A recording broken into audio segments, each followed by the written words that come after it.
Assalamualaikum warahmatullahi wabarakatuh. Saya Rifki Maulana dari Perjalanan Wisata Fakultas Ilmu Sosial Universitas Negeri Jakarta. Di sini, saya akan memaparkan tujuan dan faktor adanya perjalanan wisata.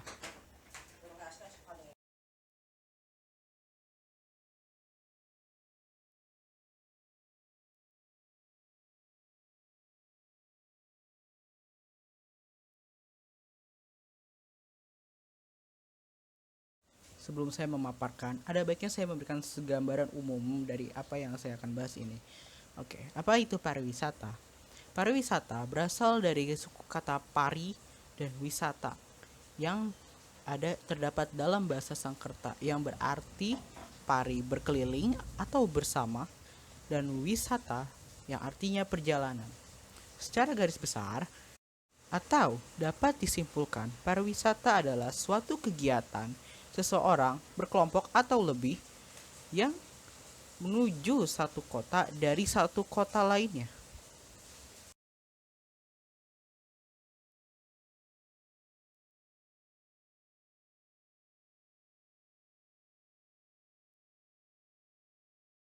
Dalam sejarahnya, pariwisata telah dilakukan pada tahun 400 sebelum Masehi, di mana bangsa Sumeria melakukan perjalanan wisata untuk perdagangan.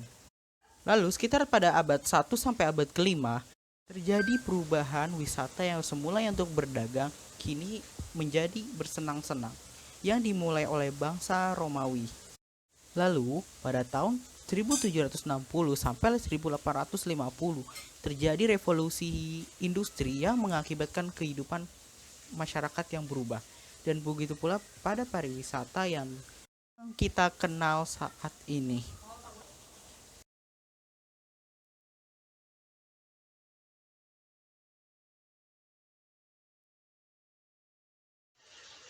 Oke, kita langsung ke poin pertama. Mengapa orang melakukan perjalanan wisata?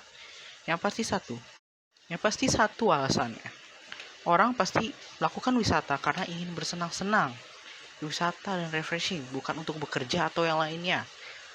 Dan kebanyakan dari orang-orang yang berwisata, mereka telah lelah dari pekerjaannya. Dan demi menunjukkan semangat kerja yang baru, mereka melakukan kegiatan wisata.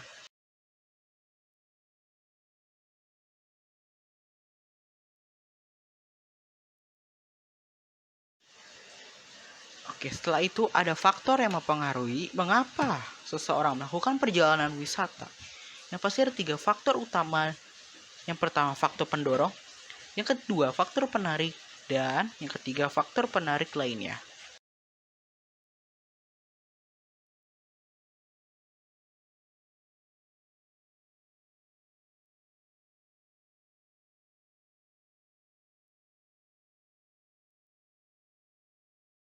Yang pertama ini ada faktor pendorong.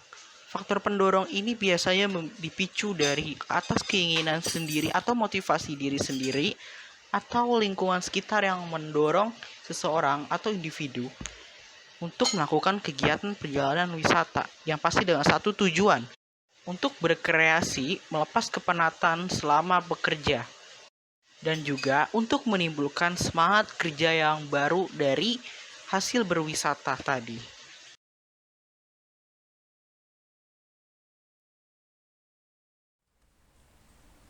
Oke, ini lanjutan dari slide yang sebelumnya. Saya lupa menyampaikan bahwa dalam berwisata, orang pasti akan satu hal yang penting, kemampuan finansial. Pastinya orang akan melakukan wisata karena kemampuan finansial yang mencukupi dalam melakukan perjalanan wisata, baik dalam segala hal dalam berkaitan dengan wisata. Dan juga ada beberapa orang yang berwisata karena ingin mewujudkan mimpi-mimpi mereka dan juga sebagai killing time di waktu-waktu tertentu.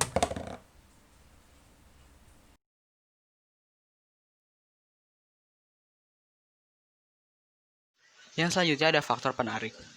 Yang pertama ada cuaca. Kita bisa ambil contoh dari warga negara kita yang suka berliburan ke luar negeri. Karena negara kita sebagai negara tropis, banyak sekali orang-orang kita yang keluar negeri untuk mencari kayak merasakan musim salju itu di gimana.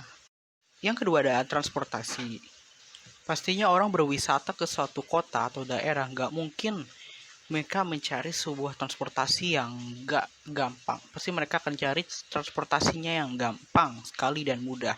Contohnya seperti Jakarta, kita bisa melalui ojol daring atau taksi daring dan sebagainya.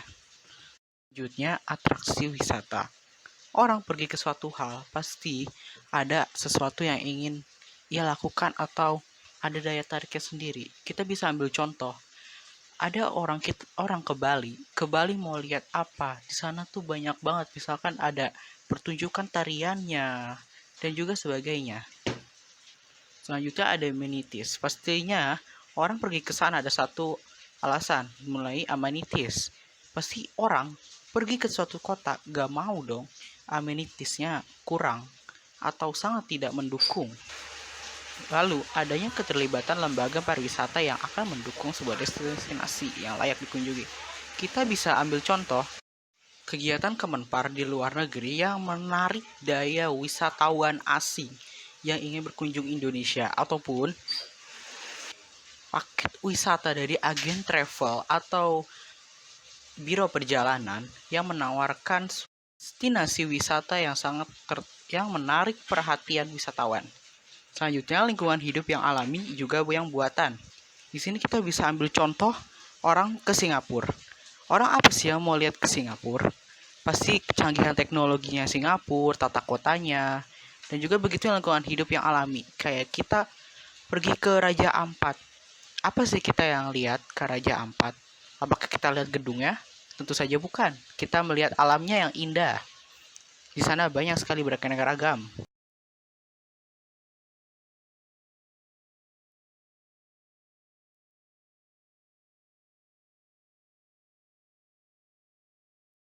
Yang terakhir ada faktor lainnya. Di sini ada travel service, atau di sini kita bisa lihat travel agent atau biro agen perjalanan yang menawarkan suatu paket perjalanan lengkap dan yang pasti sangat disukai para wisatawan. Selanjutnya ada special event. Kita bisa ambil contoh salah satunya saat konser BTS di Singapura kemarin. Banyak orang kita yang rela pergi ke Singapura buat nonton konser BTS di tahun 2000, sekitar tahun 2019-an. Insentif perusahaan atau memang hubungan kerja perusahaan. Di sini biasanya dilakukan oleh para bisnismen ya. Selanjutnya mengunjungi teman dan sanak saudara. Di sini budaya kita mungkin ada di budaya lebaran ya. Setiap lebaran atau setiap Natalan kita bakal mengunjungi teman-teman atau sanak saudara terdekat. Selanjutnya ada produk oleh-oleh atau buat tangan. Di sini kita bisa lihat contohnya seperti Dieng atau Wonosobo. Di sana ada produk atau oleh-oleh yang memang sangat khas sekali dari sana. Namanya buah karika yang memang hanya tumbuh di daerah Wonosobo dan Dieng saja. Dan itu salah satu juga menjadi alasan para wisatawan tertarik untuk mengunjungi Dieng.